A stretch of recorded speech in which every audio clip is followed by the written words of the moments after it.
Another sports betting scandal has erupted, this time in Major League Baseball. Contessa Brewer joins us now with more. Good morning. Good morning. Yeah, federal prosecutors have indicted two Cleveland Guardians pitchers, Emmanuel Clase and Luis Ortiz, are accused of rigging their pitches to allow bettors to profit in a scheme worth nearly $500,000.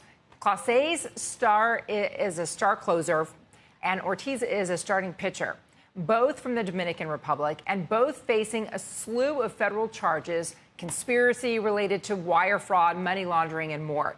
And prosecutors say over the last 2 years, the players telegraphed their pitches to conspirators who then bet on the pitches and profited, sharing the winnings with Clase and Ortiz. For example, in a game against the Red Sox in June 2023, prosecutors say Clase arranged to throw a ball with a pitch slower than 95 miles an hour, and they included this image in the indictment of the ball hitting the dirt.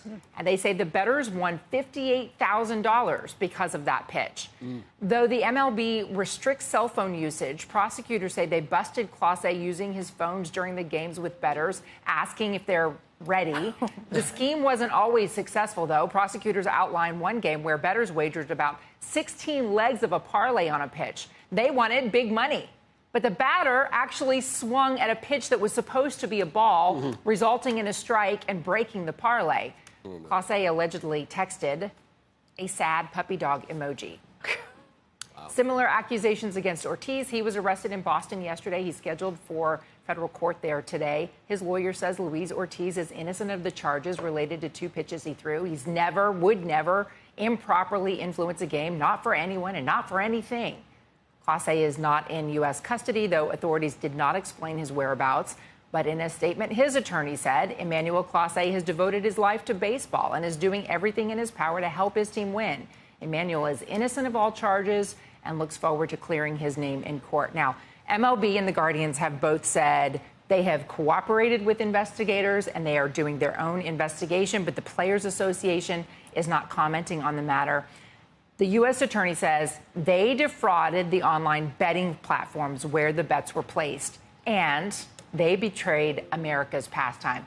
And I really think it's this betrayal of the sport that so many people love that is raising concerns about how fast, how widespread sports gambling has become. Yeah. But what the experts in this industry and those who came and have expertise in Europe will say, this has been going on as long as sport has been going on. There has always been gambling on sport. It's just that now it's much more transparent and you can spot the aberrant behavior in ways that you couldn't. You don't just mean gambling, but you mean fixed gambling. Yeah, even fixed gambling.